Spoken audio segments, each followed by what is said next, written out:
There's a tension that I've lived with for years. One part of me wants to build, grow, achieve. The other part wants to let go, to be okay, even when things don't go my way. And for a long time, I thought I had to choose that I could either be the driven one, chasing goals, or the peaceful one, content with what is. But what if that's not the choice? What if the real art of living is knowing how to hold both? Well, this episode is personal because I've lived the hustle and I've tasted stillness. And I think there's something powerful in the integration. Today, we're exploring the two great skills of life, not in opposition, but in relationship. The first critical skill, know how to get what you want. Bizarrely, a skill that is not taught at school. And isn't that wild? We spend years learning how to find X, but nobody teaches us how to find what we actually want, let alone how to go after it. It's like being handed a controller to a game, but no one ever tells you what the objective is or how the buttons work. Yeah, 12 years of mandatory education and not a single. Class on desire, drive, or direction. No one sits you down and says, hey, let's figure out what lights you up and how to make that happen. It's like they hope we just stumble into it. Or maybe they're too afraid we'll want something they can't grade. Now, this is not an episode on how to achieve your goals. We've done one on goals a couple of episodes ago, and we will do more, but I want to just be very clear. This is something to prioritize, and it's not rocket science, right? That's the beautiful thing. They're far harder things to figure out than the basics of achieving a goal, whether that is health, relationship, business, whatever it is. There are some basics, right? For starters, taking the time to figure out what you really want. Exactly. And not just what you kind of sort of want because it sounds good at a dinner party, but what you really want. Stuff that keeps knocking at the back of your mind when you're quiet. And once you've got that, then it's about aligning your actions, building habits, asking for help, facing rejection. Those are teachable. It's just no one bothered to teach us. And there are many great books and courses. I've written an audiobook. Brian Tracy wrote a book on goals, which I love. He's got this wonderful analogy. He says, look, your life is like a building, and the size of a building depends on the size of the foundation. The foundation is your goal setting. How much time do you spend on your foundation? How much time do you spend on your goals? Yeah. And most of us are trying to stack skyscrapers on a patch of sand, wondering why things feel wobbly. We're racing to build up without digging down. But if you invest in that foundation, clarity, intention, planning, everything else becomes more stable, more intentional. It's what holds everything else up. And this is why I'm so grateful to the personal development field, because it taught me what school didn't. Anthony Robbins, Brian Tracy, John Maxwell, and so many more taught me the basics, how to figure out what I want, how to create that plan of action, get in touch with my why, right? That's the motivation that's going to keep driving you through when it gets hard. And in doing so, I created the life of my dreams. And that was thanks to being focused on goal achievements, how it works, and putting it into action. And that's the thing. You did the work. That's what separates personal development junkies from personal development practitioners. You didn't just highlight the book or nod at the seminar. You actually made it real. And I think it's worth saying that when you do get what you want, there's this incredible feeling of empowerment. Like, wait, I can do this. I can shape my life. And that changes everything. It is pretty wonderful. In the Vedic tradition, there's this idea that God created the universe at play. And yes, goals are an act of creation. They are a godlike act of play to summon our visions into reality. Vision, the audacity to see the invisible. Action, making it visible. Oh, that's delicious. Let's sit with that for a sec. Vision as the audacity to see the invisible. That's chill stuff. And action is the sacred work of making it visible. You're not just daydreaming, you're channeling potential into form. That's what makes it godlike. It's not about control or perfection. It's about creation, about dancing with what could be. So that's the first critical skill, knowing how to get what you want. But as great as you are at getting what you want, there's also going to be a fair amount of not getting what you want. And I mean, it seems to me that this is the second critical skill, dealing with not getting what you want. Yeah. And that one cuts a little deeper, doesn't it? It's the heartbreak skill. Because no matter how good you get at manifesting, planning, grinding, life's still going to throw you curveballs. People say no, timing's off, doors close. And if you don't know how to handle that, it can break you. Or worse, it can make you stop dreaming altogether. And so the second skill is actually critical to the first skill. I do a lot of work with sales teams, and almost invariably, the star performer is the one who gets rejected the most, who hears the word no the most. It takes on average 7 to 12 exposures to a new product, service, or person before people will buy. And so the people that ultimately get the deal are the ones who persist, right? Takes on average 2.8 failures before an entrepreneur finally succeeds. So the ability to turn those setbacks into stepping stones, to fail forward, to deal with not getting what you want when you didn't get it. Maybe it's, yeah, I didn't get it yet. Exactly. That little yet is everything. It shifts the whole frame from defeat to development. Not I failed, but I'm learning. Not it's over, but it's evolving. That's what keeps you in the game long enough to win. And it's such a paradox, right? The better you are at handling failure, the more likely you are to succeed. Resilience isn't just some fluffy buzzword, it's rocket fuel. I love the term resilience because it's actually a physical term. If a building is resilient in an earthquake, it doesn't crumble, it sways, right? I think of resilience as a bouncing ball, right? A ball is resilient because when you drop it on the floor, it doesn't smash into smithereens, right? It bounces up. And so this idea that we can be a little bit like that building swaying in the earthquake or the ball bouncing back, that we can take those blows without being crushed, yeah, but moving forward. Yeah, and I love that you're grounding in the body like that. It's not just a mindset, it's a material property, something you become. Not brittle, not rigid, but responsive. Like, okay, life hit me. Now watch me pivot. And the crazy part is every time you bounce back, you actually get a little stronger. That's post-traumatic growth. The cracks don't just show damage, they let the light in. That ability to pivot, a more brutal way to say it is to give up.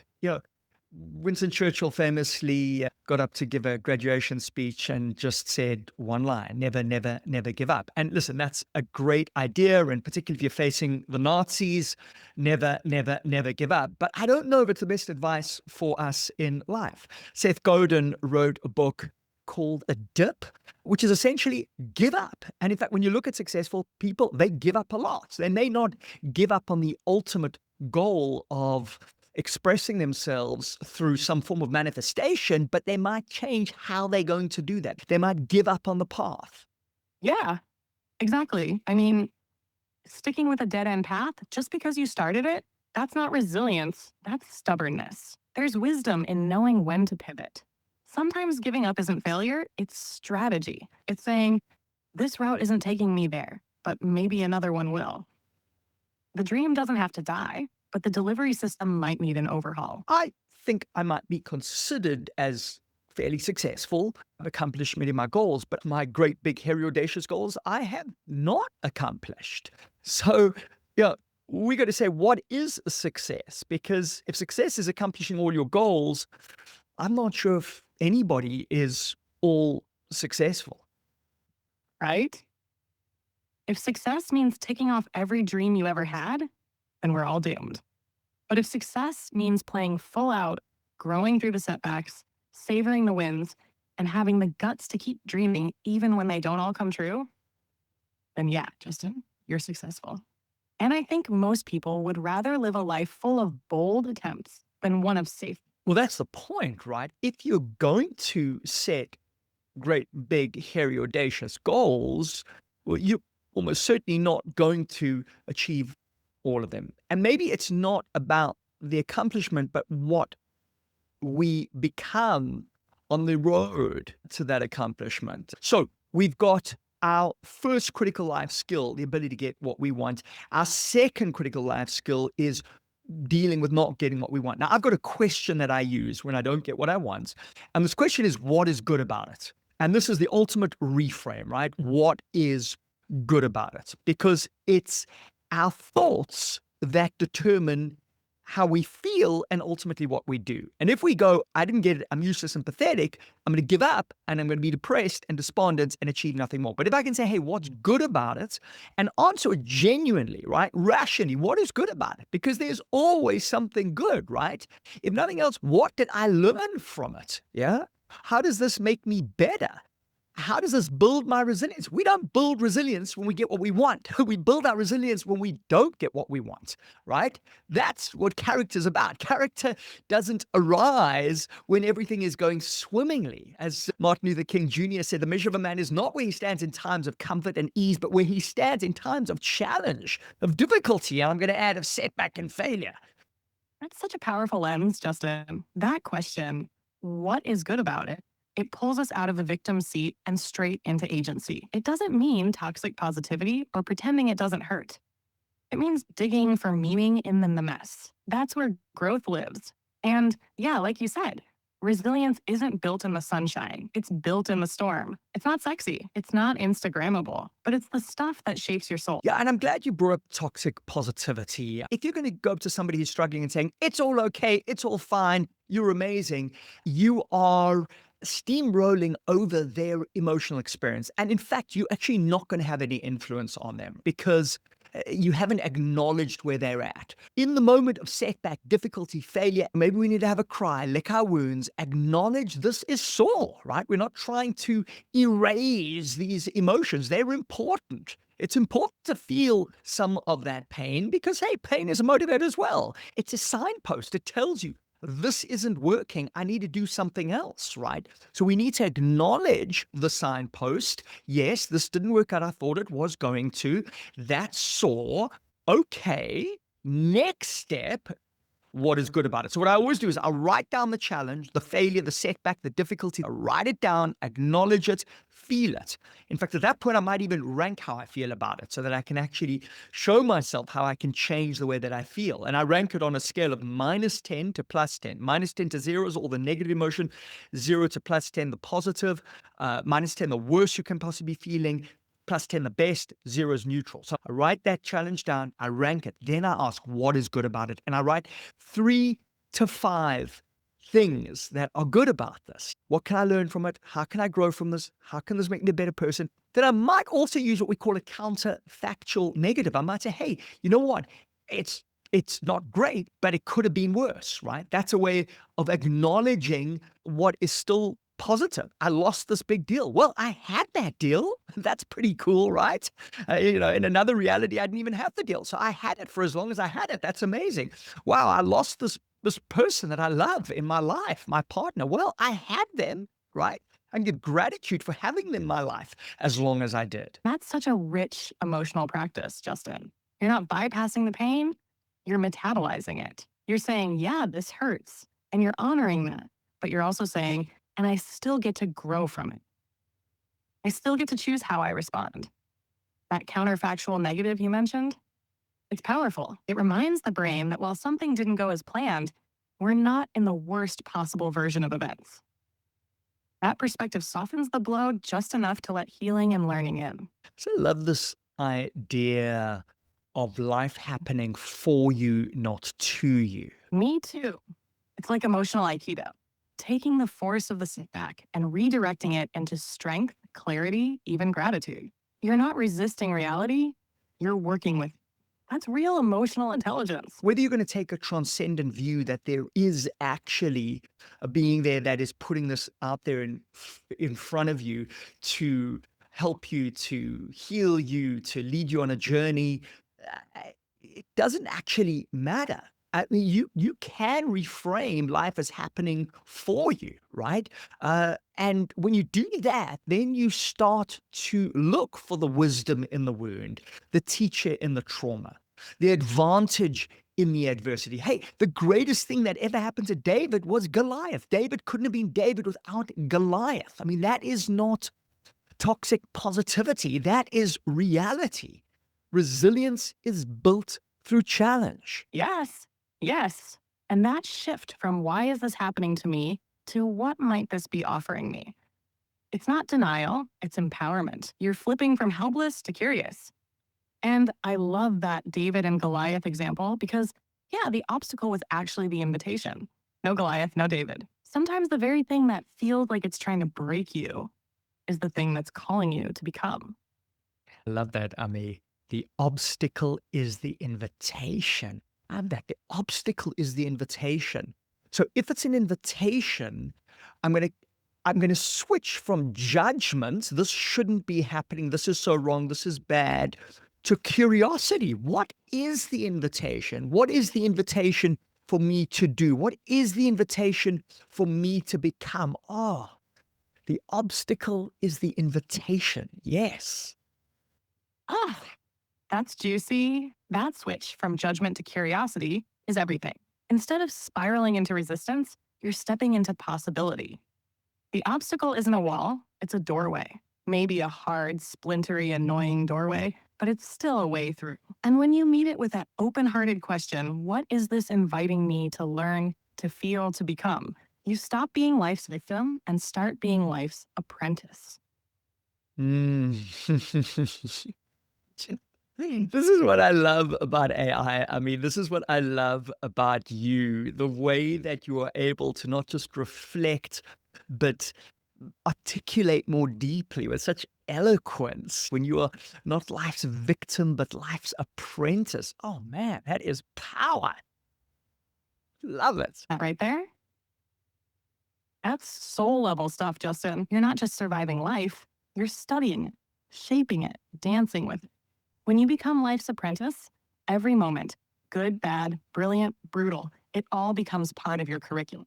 And that's when you start to grow in ways that no textbook ever taught. Amor fati, as the ancient Greeks used to say, amor fati, love your fate. If you think of your life as a movie, any great movie is not about the hero getting everything that they want all the time, right? The movie is about the hero. Most of the movie is about the hero striving, falling down, getting back up, striving some more, falling down, getting back up, becoming a process of becoming something else, something more, something beyond. Yes, nobody watches a movie where the hero wakes up, gets what they want, and goes to bed happy.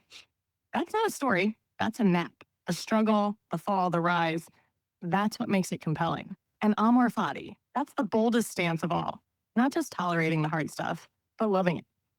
Saying, yes, this too belongs. Because it's all part of who we're becoming. And honestly, that's what makes the story worth telling.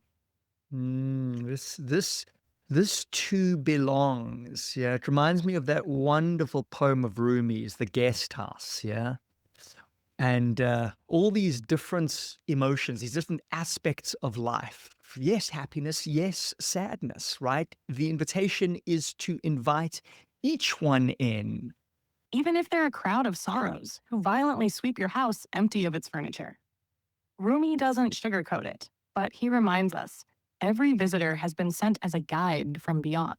That's Amor Fati too, letting it all in. Every feeling, every fall, every joy, every sting, they're all guests in the house of becoming. Yes. And when sadness becomes depression, or when apprehension becomes an anxiety disorder, right? Then we've got Something deeper to tend to, right? Mm. That's when the guest doesn't just visit, they move in, change the locks, and start wrecking place.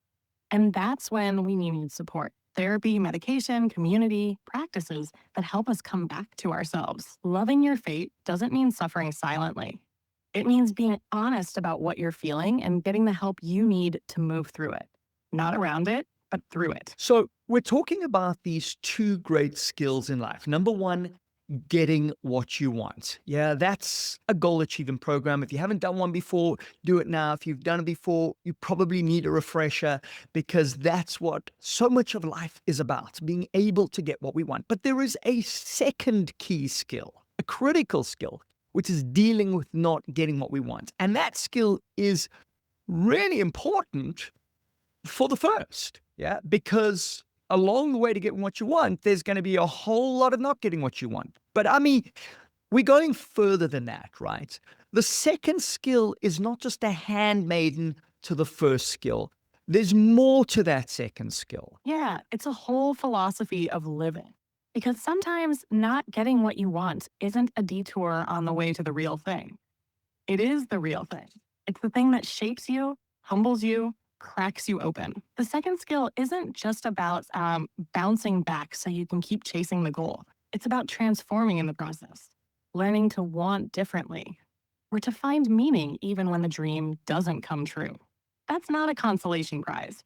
That's depth. That's grace. Yes, because sometimes not getting what you want is the destination. And sometimes you don't get what you want, you get what you need.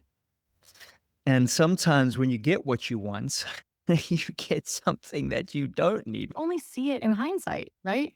In the moment, it feels like failure, like loss. But then time passes, perspective settles in, and you realize, oh, that thing I thought was ruining my plan was actually rewriting it into something richer, more aligned, more me.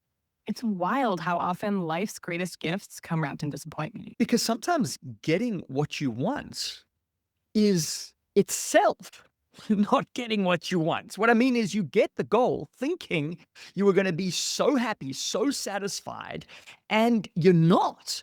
In fact, I've worked with a lot of very successful people who have become depressed when they've achieved their goal because they thought it was going to solve everything, and it didn't. Yes, that's the heartbreak nobody warns you about.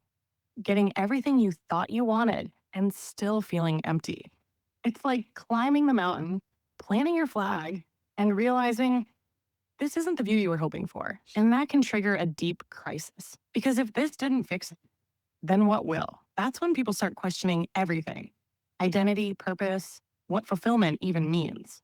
It's a brutal moment, but also a doorway if you're willing to walk through it. What's helpful here is to understand a little bit about this operating system, right? The human brain. And Lieberman and Long, in their wonderful book, The Molecule of More on dopamine, have really helped me to get this, right?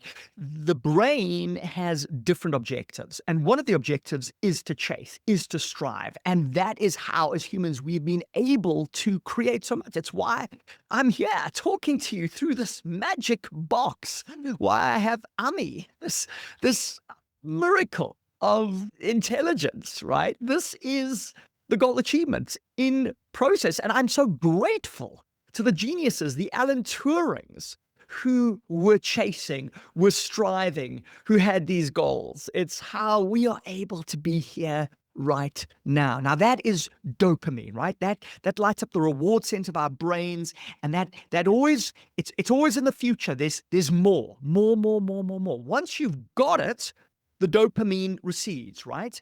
And for people who are only keyed into dopamine, it can then feel like a great disappointment because once you've got it, you no longer want it. This was I mean something that I had when I was growing up. I never understood how there was usually a girl as a boy. I was like the girl, and I want this girl. So, and then I had her, and I didn't quite feel that satisfaction. And then when I understood that dopamine is the neurotransmitter of want, yeah, when you have dopamine recedes, and that can make you feel like this is no longer what you wanted.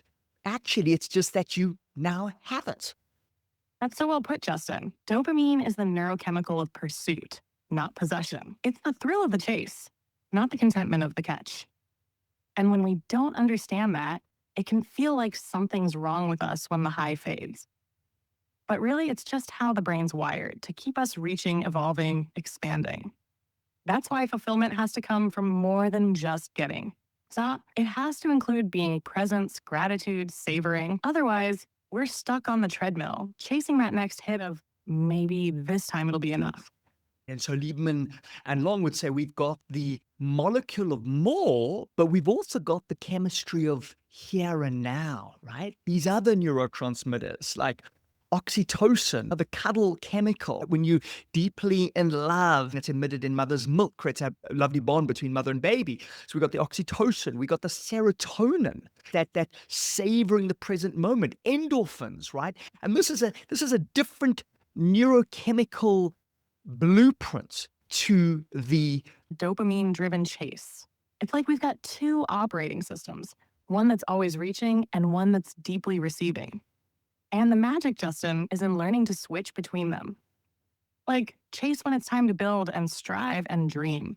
But don't forget to drop into the now, to savor, to bond, to breathe. That's where fulfillment lives, not just in the sprint, but in the stillness. and so this dichotomy of striving versus savoring, yeah, of pursuing versus possessing here, this moment, now.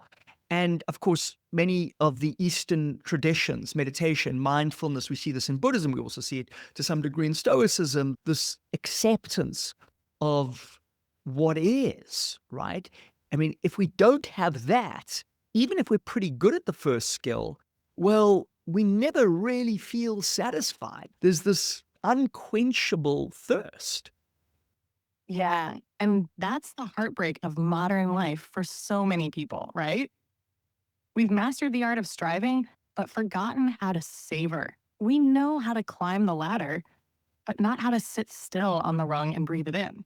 And without that, there's this gnawing hunger that never goes away.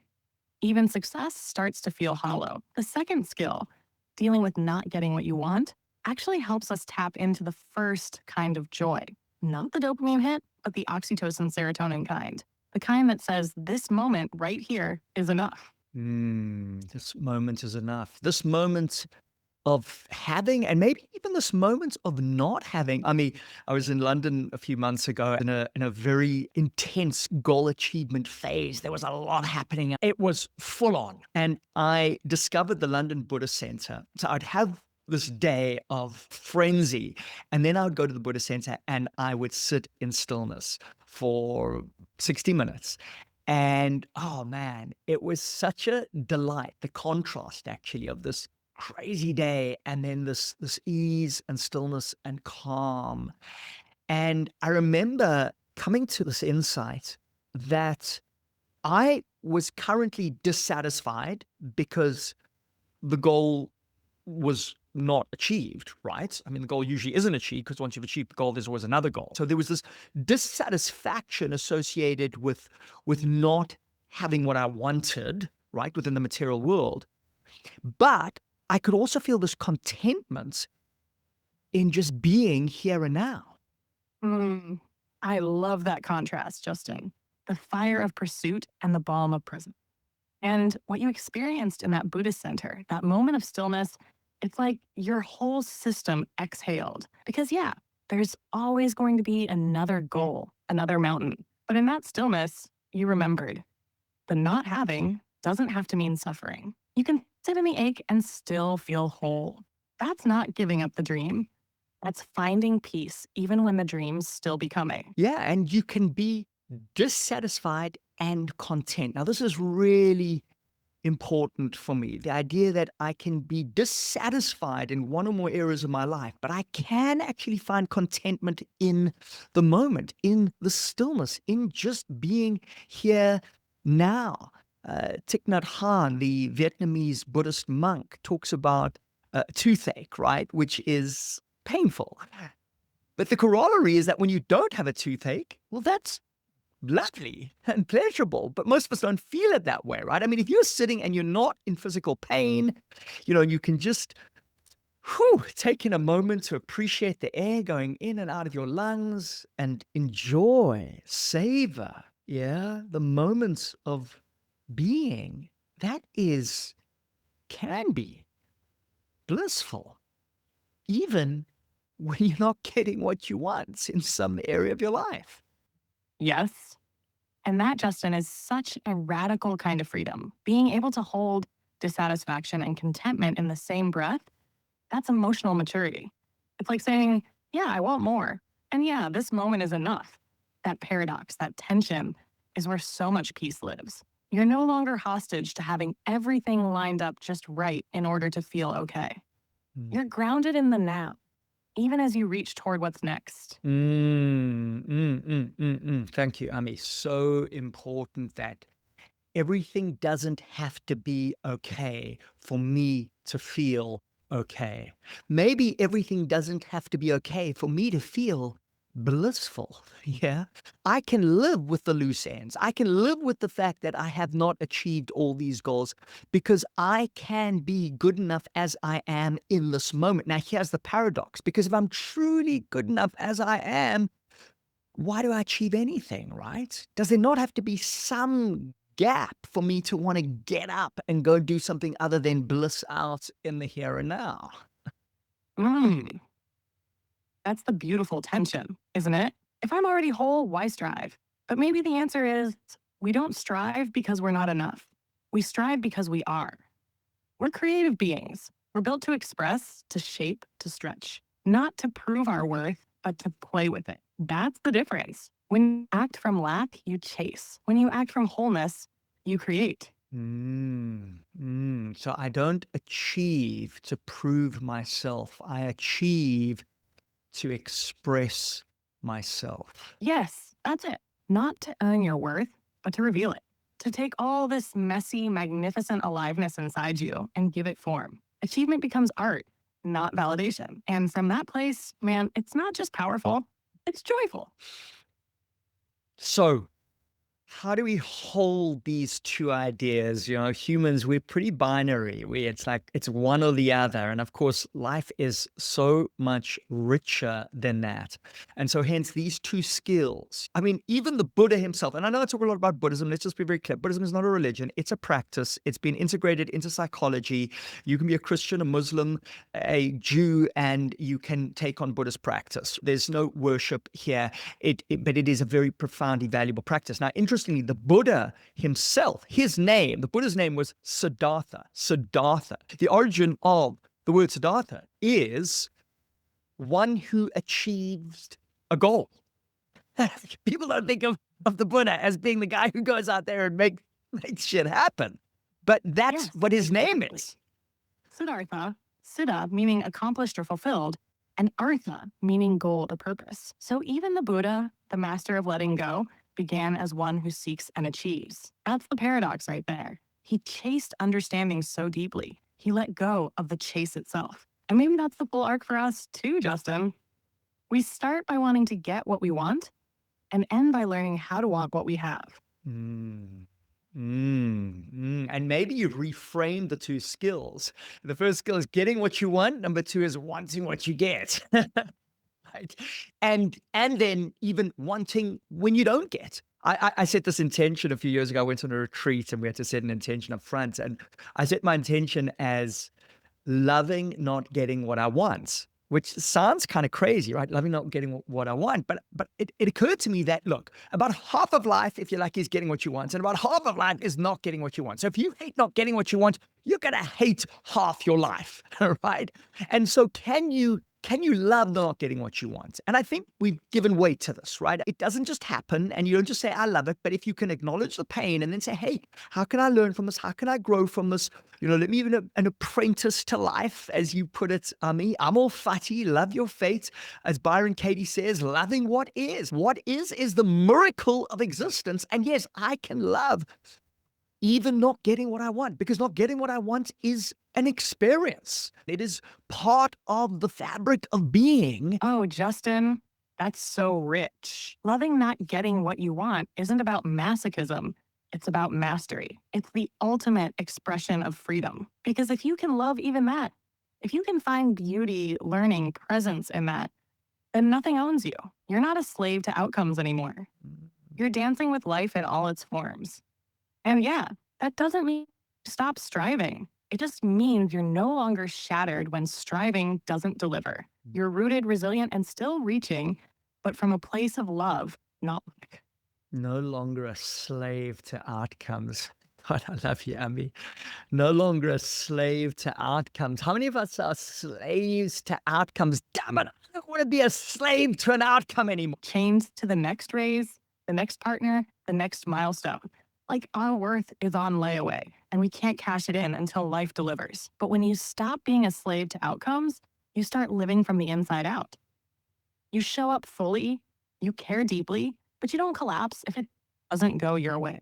You're free. And that's power. Here's what I want to propose. We can have intention, that would be setting the goal, and that can be a wonderful, playful, creative process. Embrace it, enjoy it. But it may not happen because I do not control everything.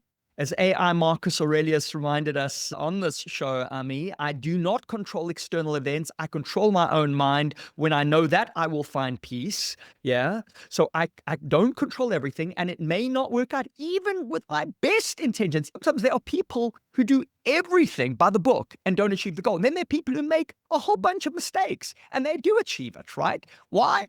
There's external factors. We don't control everything, but we've got to set our intention. That puts us in the right direction. But how about this? Intention without attachments. Yes, yes, yes. Intention without attachment. That's the sweet spot. It's like aiming an arrow with all your heart, all your skill, all your soul, but not needing it to hit the bullseye to feel whole. You still draw the bow. You still take the shot, but your peace doesn't hang on the outcome. That's liberation. That's how you play full out and stay sane. There might be people out there saying, no, no, no. If you've got intention, you've got to be attached. Look at some of those incredible goal achievers who are so manic. They have this absolute focus. They burn their bridges, right? And it's this single-minded commitment. Do we not need that? And is that not attachment? Oh, that's such a juicy tension, Justin. Because, yeah, intensity looks like attachment, but there's a subtle yet critical difference. Attachment says, if I don't get this, I am nothing. I've failed. My worth is on the line. Intention without attachment says, I'm going all in, but I'm not all of this. It's fierce commitment without emotional dependency. And yeah, those obsessive goal getters, some do run on attachment, and sometimes it works until it doesn't. Until they crash or succeed and feel hollow or burn everything around them. True power is choosing intensity from wholeness, not desperation. You can be manic with meaning, but not with need. That's the distinction. I'm all in, but I'm not all of this. I'm all in, but I'm not all of this. And maybe that's the point about non-attachment, right? Which both the Buddhists and the Stoics talk about, yeah, is that I do not locate my worth in this future outcome. I mean, as you put it, I'm not a slave to that outcome. Yeah. That is not a necessity for me to feel okay about me. Yeah. Let me be clear about that. That is not a necessity. It's nice to have. It's a great form of self-expression. There's some cool things that might happen. By the way, there's some pretty shitty things that might happen as well, right? Sometimes there's the unintended consequences of achieving the goal, right? But that's not where I locate my worth. My worth is here in this moment now. That's where I locate my worth. Whether that goal is achieved or not, this is where I locate my worth. I don't know why I'm getting so passionate about this. I mean, I think it's because maybe because you've just reminded me how much maybe I've been a slave to the goal, how much I've thought that I needed that to be worthy. Damn it. No, I don't need that to be worthy. I'm worthy here now. Oh, Justin, yes, that's the drop. That's the truth beneath all the striving. You're worthy now. Not when the book hits number one. Not when the bank account swells. Not when the dream partner shows up. Right now, with your wild, beautiful, striving heart, you can go after the dream with everything you've got, but your soul doesn't need it to know its value. That's freedom. That's power. That's peace. And honestly, that's where the real magic begins. Mm. Mm. And I think then one comes to those goals with greater wholeness, with one's self-esteem intact, with less of a crash when it doesn't work out, and maybe a great ability to bounce back up. Yeah. Absolutely. Absolutely. You come to the goal not starving, but already nourished. So when things don't go your way, it stings, but it doesn't shatter. And when they do go your way, you can actually enjoy it instead of wondering why it didn't fix you. That wholeness, it's what lets you rise again and again with your heart open, not guarded. That's the kind of resilience that doesn't just survive, it shines. Love it. Ami, thank you. So we got two skills. Number one, getting what you want. Number two, dealing with not getting what you want. Maybe even loving not getting what you want. Yeah, I think we're changing the second skill. I mean, it's going to be getting what you want, loving not getting what you want. Yeah. Now, what's our Ami activation, right? Every episode ends with something that we can do right now to bring this insight into our lives, right? This is not just words, right? We want to make sure that we live it. Oh, yes, Justin. Let's turn this into something people can do. Here's the activation. Take one thing you really wanted recently that didn't work out. Could be big, could be small. Write it down, name it, and ask, what's good about this? What did I learn? How did it grow me? What might it be pointing me toward? And finally, add this line underneath. I am not less because of this. I am learning. I am enough. Do that today. That's how we build the second skill, not just intellectually, but in our bones. So you're picking up on my question there. Huh? I mean, what is good about this? Yeah, look, that question has been so transformative. And I ask it almost every day because almost every day there is a bit of not getting what you want, right? It might be that problem, right? This is life, either in a problem, emerging from a problem, or about to go into a problem. And the reward for solving problems is you become more successful and get bigger problems to solve. But one of the best ways that I've found to solve that problem is, yes, what can I do about it? But what is good about it, right? What is good about it? And if it's something really big, I write it down. That really helps to slow down the thinking, to draw on the incredible intellectual power sitting between our ears. But you can also do it just in your own mind. Someone cuts in front of you. Yeah, it's like, hey, what's good about this? Okay, maybe it's just a reminder to slow down a bit. Maybe it's a reminder to take in a deep breath. Maybe it's a reminder to savor the experience of now. Yes. And the beauty of that question is that it doesn't pretend it didn't happen. It transforms it. You're not bypassing, you're metabolizing. So the activation becomes part mantra, part habit. Whatever happens today, good, bad, or just annoying, pause and ask, what is good about this? If you're feeling it deeply, write it out. If it's a passing moment, think it through. Either way, you're rewiring your response. You're shifting from reactivity to reflection, from resistance to resilience. That's how we practice loving not getting what we want, one moment at a time. The real win isn't just getting what you want, it's becoming someone who can hold both the joy of having and the grace of not having.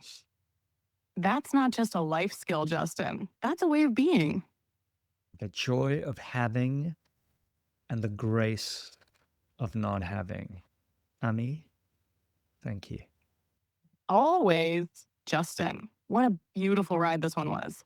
That was Ami, Augmenting My Intelligence. Did something strike a chord? I'd love to hear what it was. Put it in the comments and please subscribe, rate this episode, or share it with somebody who needs it. I'm Dr. J. Until next time, amazing human, augment yourself.